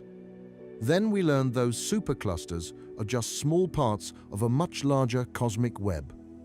At each step, we've been knocked down a peg. We're not central, we're not special, we're not even particularly large. We're just here in a small galaxy in a small corner of an enormous universe. But that doesn't make us worthless. If anything, it makes us more valuable. Because in all this vastness, as far as we know, Earth is the only place where life exists. We might not be alone in the universe, but we're certainly rare. And conscious, intelligent life capable of understanding all this, that might be rarer still. You are made of atoms that were forged in stars that died billions of years ago. Those atoms drifted through space, eventually coming together to form the Earth, and then you. You're a way for the universe to know itself. Out of all the countless planets in all the galaxies across all of space, you're here, able to think about these questions. The Milky Way might be small compared to the universe, but it's your home. Every star you can see belongs to it. Every constellation, every myth and story humans have told about the night sky for thousands of years, all of it comes from our little spiral. Let's talk about the future. Because even though the Milky Way is small, it has a long story still to tell. In about 4.5 billion years, the Milky Way will collide with Andromeda. I say collide, but it's really more of a merger. The two galaxies will pass through each other over the course of several billion years. Despite there being hundreds of billions of stars in each galaxy, actual collisions between stars will be rare. Stars are so far apart that most will pass by each other without incident. But the gravitational interactions will completely disrupt both galaxies' spiral structures. Computer simulations show what will happen. The two galaxies will approach each other, pass through each other, and then fall back together. They'll do this dance several times, each pass stripping away stars and gas, until finally they settle into a single, large, elliptical galaxy. Some astronomers have nicknamed this future galaxy Milkomeda or Milkdromeda. By the time this merger is complete, in about 6 billion years, the result will be a galaxy much larger than the current Milky Way. Milkomeda will contain all the stars from both galaxies, roughly 1.5 trillion in total. It will be a giant elliptical, one of those large red galaxies that have stopped forming new stars. But even Milkomeda won't be that special. It'll be one giant elliptical among many others in the universe. Larger than the current Milky Way, sure, but still small compared to galaxies like IC 10101 or A2261 BCG. The merger will also bring us closer to some of the other galaxies in the local group. The whole group will eventually collapse into a single structure over tens of billions of years. This is the fate of galaxy clusters. The largest galaxies consume the smaller ones, growing larger while the small galaxies disappear. But there's another future to consider. The universe is expanding, and that expansion is accelerating. Distant galaxies are moving away from us faster and faster. Eventually, billions of years from now, they'll be moving away so fast that their light will never reach us. The observable universe will shrink. Far in the future, any intelligent beings living in Milkomeda will look out at the sky and see nothing beyond their own galaxy. All other galaxies will have been carried away by the expansion of space, beyond the observable horizon. They'll be completely isolated, unable to see that the universe is larger than their galaxy. In a way, those future astronomers will be back where humanity was a few centuries ago, thinking their galaxy is all there is, except they'll be right, in a sense. For them, the observable universe will consist of just one galaxy. Everything else will be forever beyond their reach. Let's talk about how astronomers figured all this out, because measuring distances in space is incredibly difficult. You can't just stretch a ruler from here to another galaxy. Instead, astronomers use a series of techniques called the cosmic distance ladder. For nearby stars within a few thousand light-years, astronomers use parallax. As Earth orbits the Sun, nearby stars appear to shift slightly against the background of more distant stars. By measuring this shift, you can calculate the distance. It's the same principle you use when you hold your finger up and look at it with one eye, then the other. Your finger appears to move against the background. For more distant objects, astronomers use standard candles. These are objects whose intrinsic brightness is known. Cepheid variable stars, for example, pulsate with a period that's related to their luminosity. By measuring how bright a Cepheid appears and knowing how bright it actually is, you can calculate its distance. For even greater distances, astronomers use Type Ia supernovae. These exploded stars all have roughly the same peak brightness, making them excellent distance markers. They're so bright that they can be seen billions of light-years away. The Hubble Space Telescope revolutionized distance measurements. By observing Cepheid variables in distant galaxies, Hubble allowed astronomers to measure the distances to galaxies tens of millions of light-years away. The James Webb Space Telescope, launched in 2021, is pushing these measurements even further, observing some of the most distant galaxies ever seen. But here's the thing. All these measurements have uncertainties. The distance to Andromeda, for example, is known to be about 2.5 million light-years, but that number has an uncertainty of about plus or minus 100,000 light-years. For more distant objects, the uncertainties get larger. When we say the observable universe is 93 billion light-years across, that's based on models of how the universe has expanded since the Big Bang. We can't directly measure distances that large. We infer them from other observations. The point is, astronomy is hard. Measuring the vastness of space requires careful work, sophisticated instruments, and mathematical models. And even then, there's uncertainty.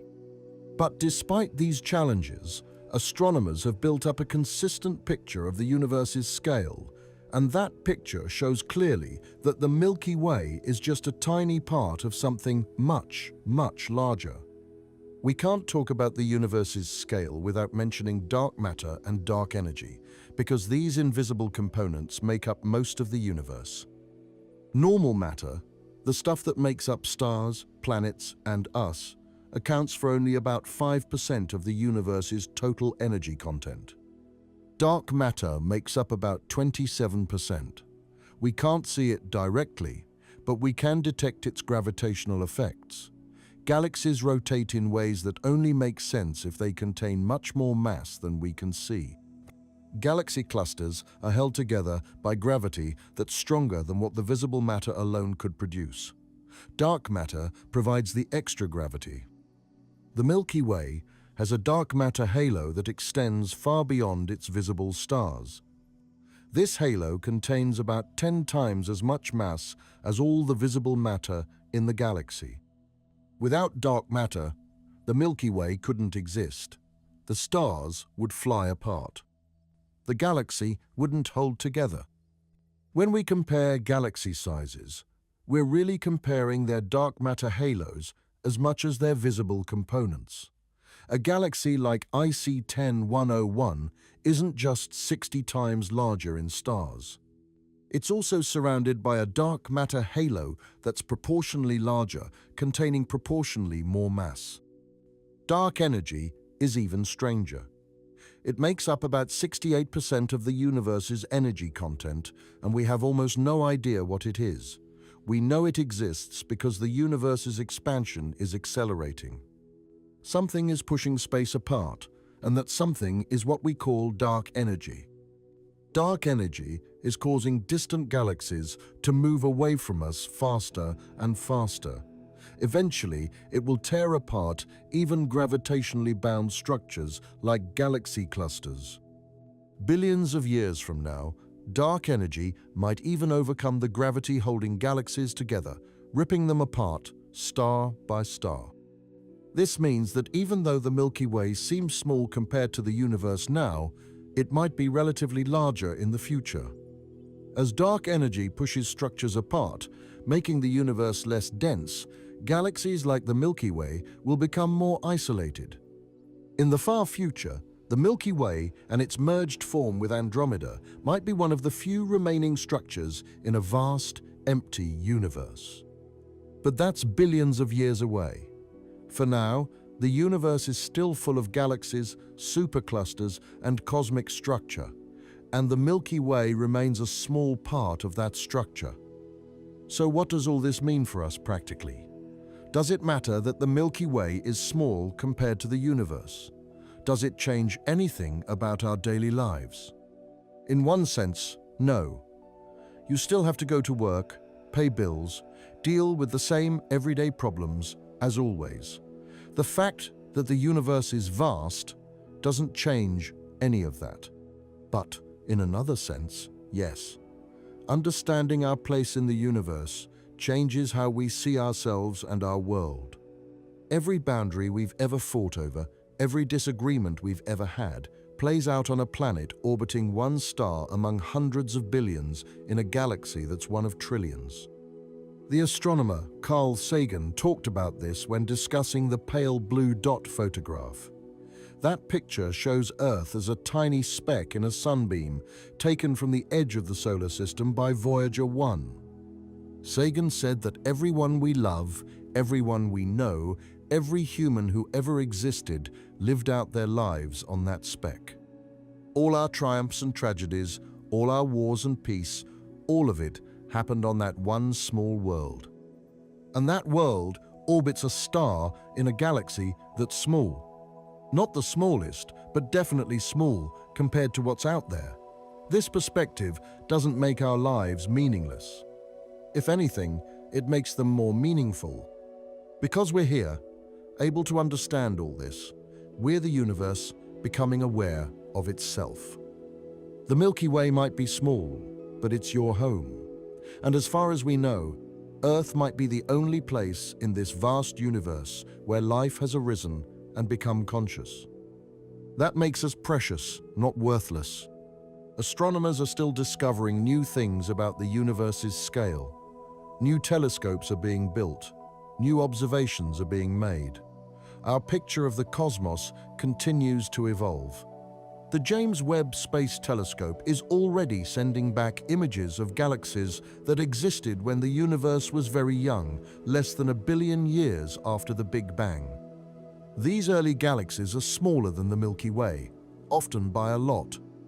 They're the building blocks that merged over billions of years to form the large galaxies we see today. Studying these distant galaxies helps us understand how the Milky Way formed. Our galaxy didn't spring into existence fully formed. It grew over time, consuming smaller galaxies and gathering mass. The Milky Way we see today is the result of 13 billion years of evolution. Future telescopes will see even further. Plans are being developed for instruments that can observe the very first stars that formed in the universe.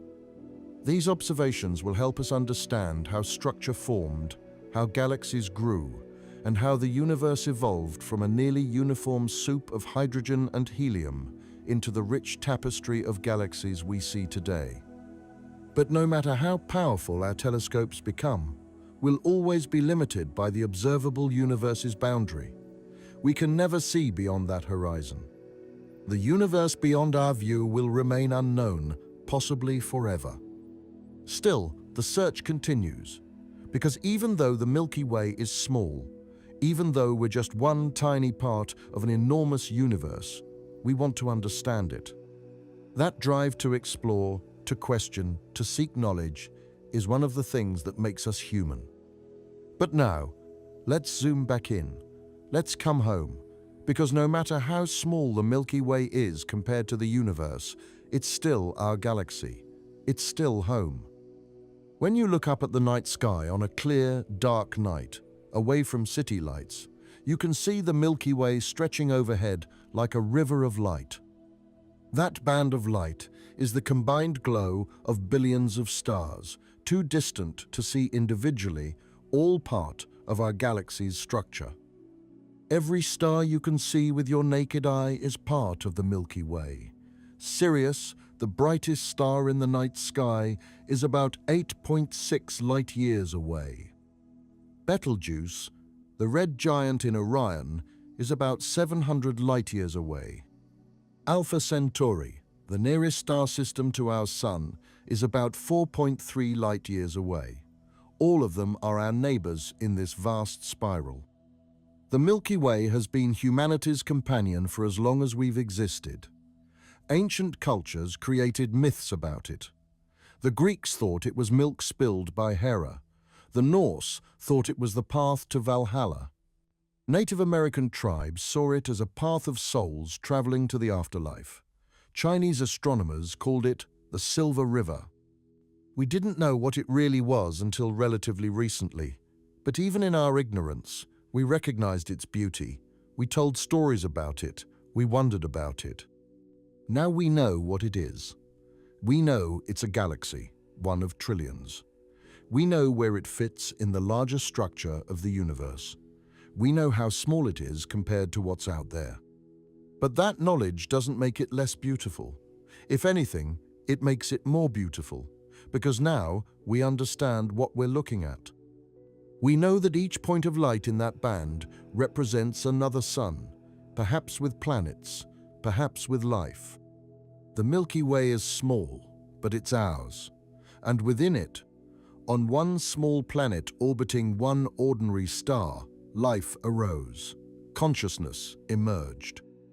And now, 13.8 billion years after the Big Bang, the universe has produced beings capable of understanding their place in it. The question we started with was the true scale of our Milky Way in this vast universe. And the answer is breathtaking.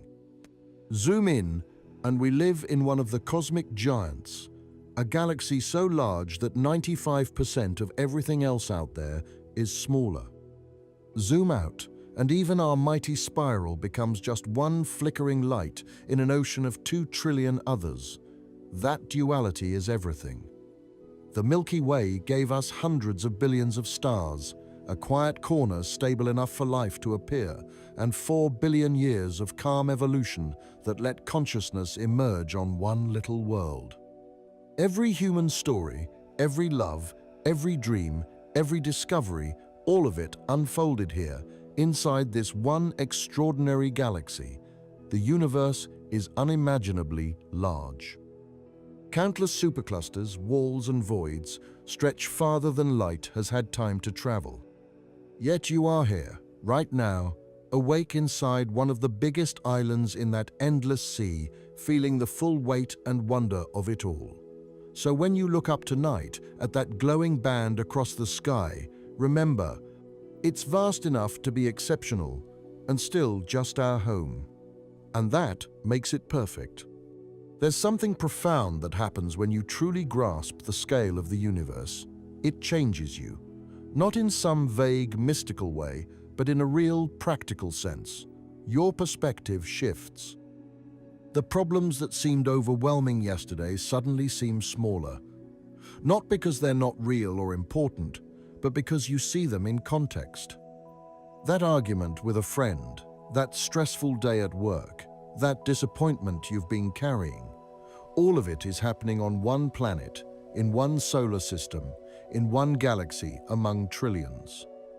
This isn't about minimizing your problems. Pain is pain, and suffering is suffering, regardless of cosmic scale. But there's something freeing about understanding that the universe doesn't revolve around your personal drama. The cosmos will continue its slow, majestic dance, whether you succeed or fail at whatever you're trying to do. At the same time, this perspective makes the moments of joy, love, and connection more precious. Because they're rare. As far as we know, Earth is the only place where life exists. And conscious life, capable of love and art and music and wonder, that might be even rarer. Every human interaction, every moment of beauty, every act of kindness is an extraordinary thing. Not because some divine plan says so, but because it's genuinely unusual in a universe that's mostly empty space and unconscious matter. The Milky Way might be small, but it produced you, and you can love, think, create, and wonder. That's remarkable. What does the future hold for our understanding of the universe's scale? We're limited by technology right now. Our telescopes can only see so far. Our theories can only predict so much. But technology improves. The next generation of telescopes will see deeper into space and further back in time. We'll observe galaxies that formed even earlier than the ones we can see now. We'll get better measurements of distances, galaxy sizes, and the universe's expansion rate. There are plans for telescopes in space that will dwarf even the James Webb Space Telescope. Ground-based observatories with mirrors 30 meters across are being built. These instruments will revolutionize our view of the cosmos.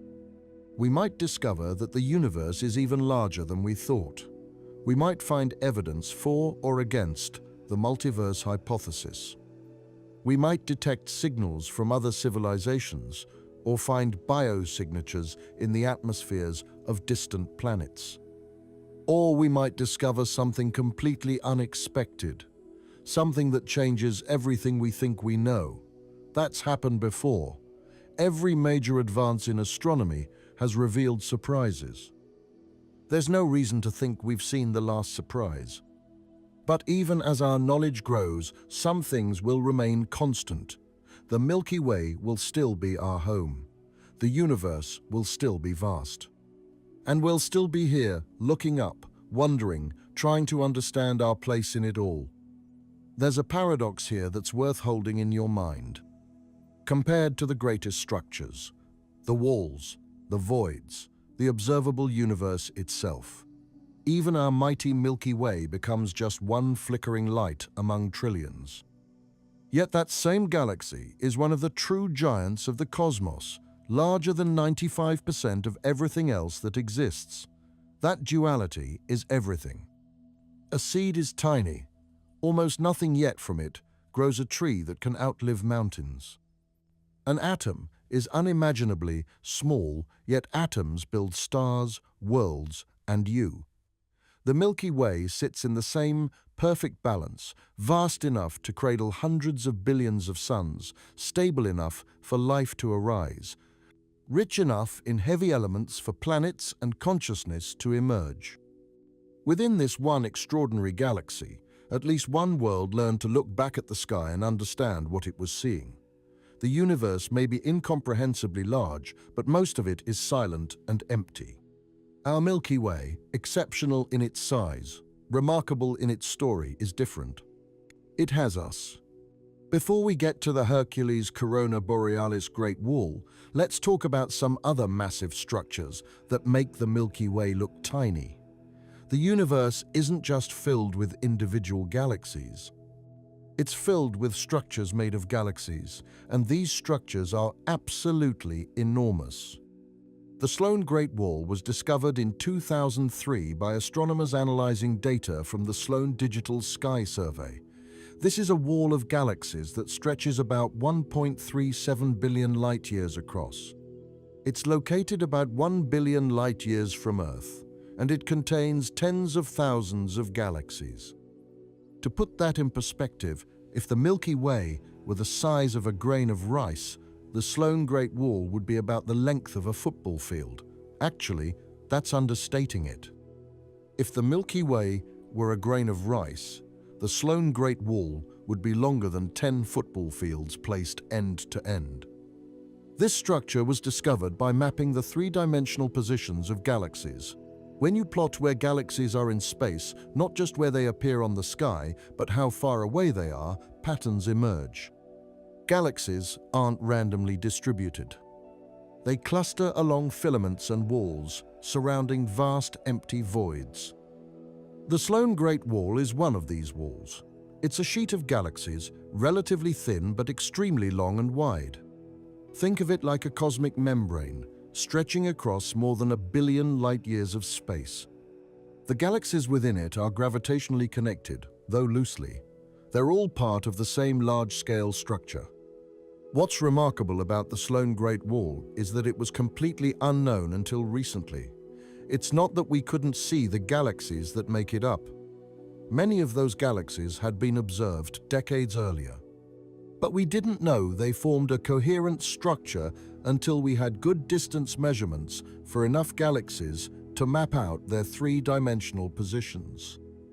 One of the most sobering realizations that comes from understanding the universe's scale is how isolated we are. The distances between stars are vast. The distances between galaxies are even vaster.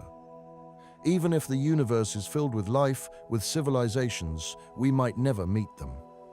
The nearest star system, Alpha Centauri, is about 4.3 light-years away. With current technology, it would take thousands of years to reach it. Even with hypothetical future technology, traveling at a significant fraction of light speed, it would take years or decades. The nearest large galaxy, Andromeda, is 2.5 million light-years away. Even traveling at the speed of light, which is impossible for anything with mass, it would take 2.5 million years to reach it. For practical purposes, it's unreachable. Most galaxies are billions of light-years away. We can see them, we can study them, but we can never go there. We'll never know what they contain. They'll remain forever beyond our reach. This isolation is profound. We're confined to our little corner of space. The Milky Way is our home, and it's likely the only home humanity will ever have. We might spread to other stars within the galaxy over thousands or millions of years. But we'll never leave the galaxy itself. In a way, the Milky Way being small is a blessing. A larger galaxy would be even more impossible to explore. At least with the Milky Way, there's a chance that humanity's descendants, given enough time, could explore a significant fraction of it.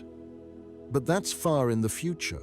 For now, we're confined to one planet orbiting one star in one small part of one medium-sized galaxy. Understanding the true scale of our Milky Way, one of the cosmic giants, yet just one island among trillions, should make us cherish this rare paradise even more. We speak of climate shifts, vanishing species, the fragile balance of our world. Sometimes these challenges feel distant, almost abstract. But pause and remember, as far as our telescopes can see, Earth may be the only place where oceans reflect sunlight, where forests breathe, where minds like yours have awakened beneath an open sky. In a universe of silent voids and burning stars, this pale blue dot is the only home we've ever known, possibly the only one conscious life will ever have. We won the greatest lottery of all simply by being born here, in a stable corner of one of the universe's grandest galaxies. Liquid water, breathable air, a magnetic shield against the solar wind, a climate gentle enough for billions of years of evolution. These are not ordinary. They are miracles wrapped in everyday light. And now, for the first time in cosmic history, the actions of one species on one small world can decide whether this miracle continues. That is not a burden, it is a privilege. A quiet, immense responsibility carried by stardust that learned to care. Our Milky Way is vast and magnificent, home to hundreds of billions of suns, yet Earth is infinitely precious within it. It is the only place we have, perhaps the only place anyone ever will have. That alone is reason enough to protect it, not out of fear, but out of wonder, gratitude, and love. Despite everything we've learned, despite all the measurements and comparisons and vast numbers, the universe remains wondrous. The fact that we can understand it at all is remarkable. Think about what science has achieved. In just a few centuries, we've gone from thinking Earth is the center of everything to understanding our place in a vast cosmos. We've measured the distances to galaxies billions of light years away. We've figured out how stars work, how galaxies form, how the universe began. All of this was accomplished by curious humans looking up at the sky and asking questions. No divine revelation told us the answers. We had to figure it out ourselves through observation, experimentation, and reason. And we're not done. Every answer raises new questions. Why is the universe expanding? What is dark matter? What is dark energy? Are we alone? What lies beyond the observable universe? Is there a multiverse? These questions will occupy scientists for generations to come. Maybe we'll find answers. Maybe we'll find that some questions are unanswerable. But the search itself is valuable. The Milky Way might be small, but it produced beings capable of asking these questions and seeking answers. That's something to be proud of. We've covered a lot of ground tonight. We started with the Milky Way and zoomed out, comparing it to ever larger structures until we reached the observable universe itself. And along the way, we discovered something fascinating, something paradoxical.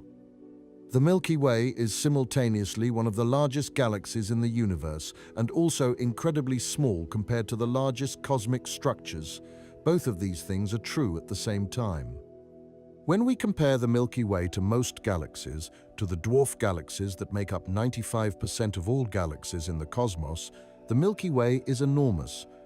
It's a giant, a massive spiral containing hundreds of billions of stars.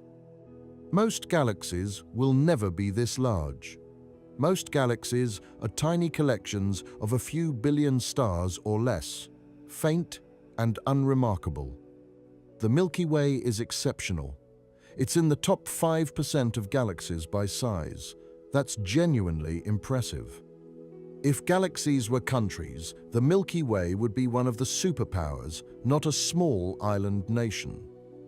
But when we compare the Milky Way to the largest galaxies, to the supergiant ellipticals like IC 10101 or M87, then yes, it's smaller. These galactic monsters contain trillions of stars and span millions of light years. They dwarf the Milky Way. And when we zoom out even further, when we look at superclusters and cosmic filaments and the observable universe itself, the Milky Way becomes just one galaxy among trillions. A large galaxy, yes, but still just one piece in a structure so vast it defies comprehension. This is the true scale of the Milky Way.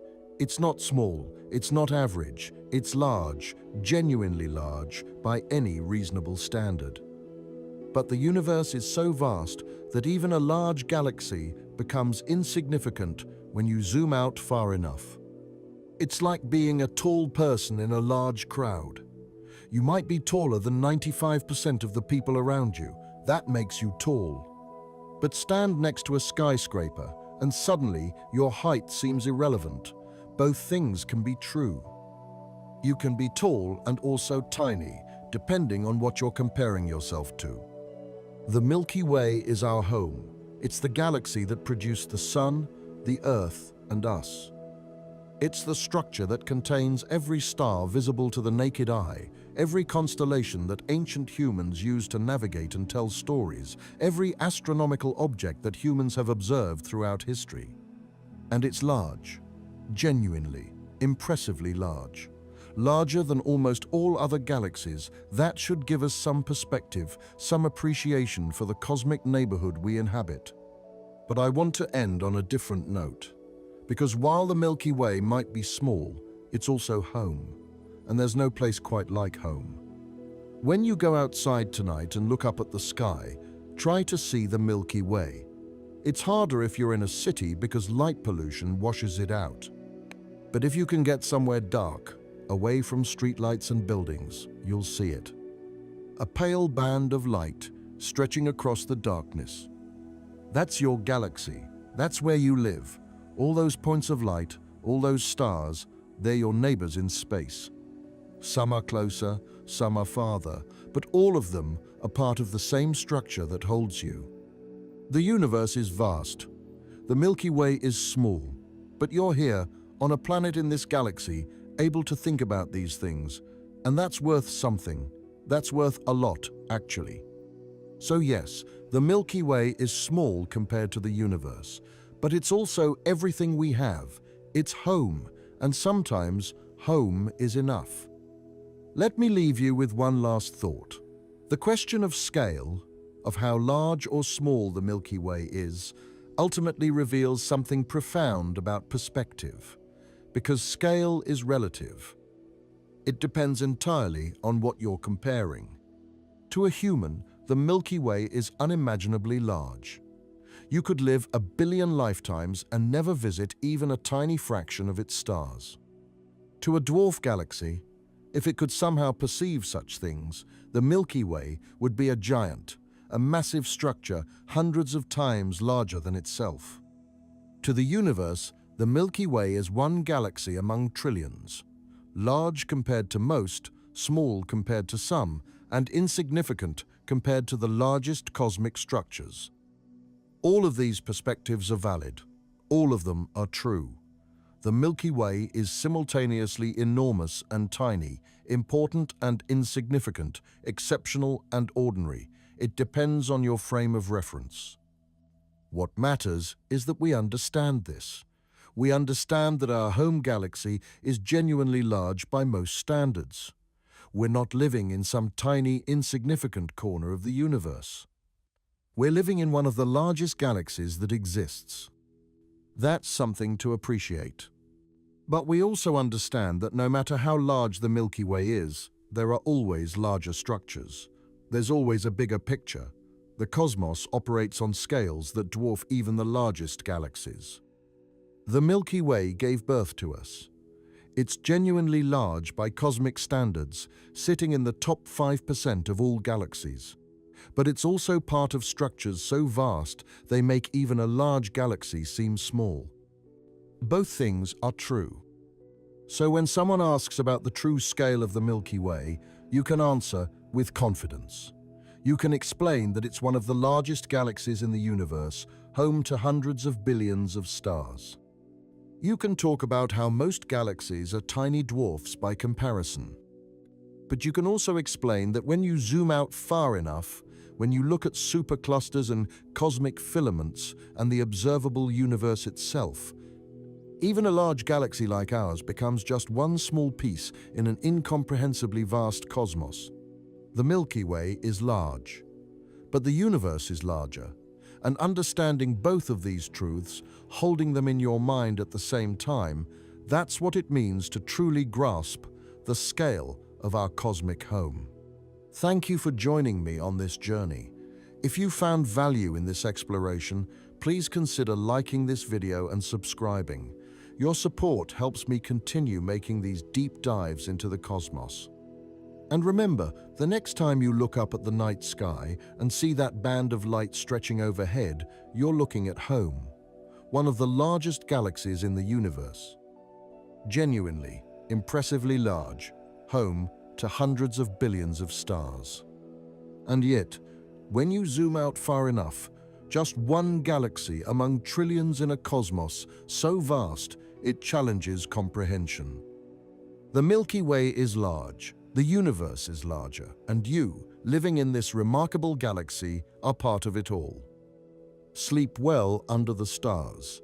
The Milky Way is vast, and you have your place in it, right here, right now, in this large, precious galaxy we call home.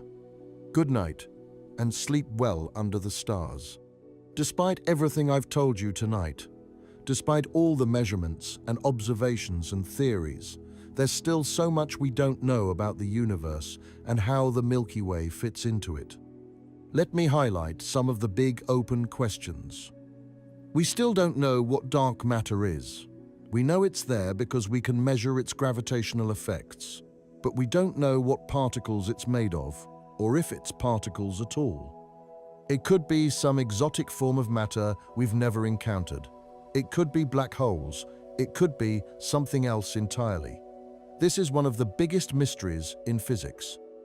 We also don't know what dark energy is. We know it's causing the universe's expansion to accelerate, but we don't know why. Is it a property of space itself? Is it a new kind of field? Is it something to do with how gravity works on cosmic scales? We don't know. We don't know if the universe is finite or infinite. The observable universe is finite, obviously, because we can only see a certain distance. But the actual universe beyond what we can see could extend forever. Or it could curve back on itself, being finite but without an edge, like the surface of a sphere. We have no way to know. We don't know if there are other universes. The multiverse idea is popular in some physics theories, but there's no observational evidence for it. We might never be able to test it. It might not even be a scientific question if it can't be tested. We don't know if we're alone in the universe. The Fermi paradox remains unsolved. Are we the only intelligent life in the galaxy? In the universe? Or are there countless other civilizations out there that we haven't detected yet? This is maybe the most profound question we face. We don't fully understand how galaxies form and evolve. We have good models, but there are still surprises. The James Webb Space Telescope is finding massive galaxies in the early universe that shouldn't exist according to our models. Either those galaxies formed faster than we thought possible, or our models are wrong. We're still figuring it out. We don't know what will happen to the universe in the far future. Will the expansion continue forever, leading to a cold, dark, empty universe in the distant future? Will something else happen? Could dark energy somehow change, reversing the expansion? We have theories, but we can't be certain. All these unknowns remind us that science is a process, not a destination. Every answer leads to new questions. Every discovery reveals new mysteries. The story of the Milky Way and its place in the universe is still being written, and it probably always will be. But here's what's remarkable. The fact that the Milky Way is large doesn't diminish the vastness of the universe. And the vastness of the universe doesn't diminish the impressiveness of the Milky Way. Both can be true simultaneously. The Milky Way is large, but it contains hundreds of billions of stars, countless worlds, and at least one planet where life arose and became conscious. It contains the entire human story, all our art and music and science and love. It contains you. Being one of the largest galaxies in the universe means something. It means we're not in some insignificant corner of the cosmos. We're in a massive, impressive structure that towers over most other galaxies. And yet, we're also part of something even larger, structures that span hundreds of millions or billions of light years. This is the true scale of the Milky Way, large enough to be exceptional, small enough to be part of something greater, perfect in its paradox. So yes, the Milky Way is large, genuinely, impressively large. But the universe is vast beyond comprehension, and that makes our cosmic home both exceptional and humbling at the same time. Thank you for spending this time with me tonight, exploring the scale of the cosmos and our place in it. I hope you found it interesting, maybe even enlightening. If you did, please like this video and subscribe to the channel. It helps more than you know. And the next time you look up at the night sky, remember what you've learned. That band of light is the Milky Way, one of the largest galaxies in existence, home to hundreds of billions of stars. Exceptional by any measure. And yet, part of structures so vast they make even a large galaxy seem small in comparison. The Milky Way is large, but the universe is larger. And both truths make our cosmic home all the more remarkable. Good night,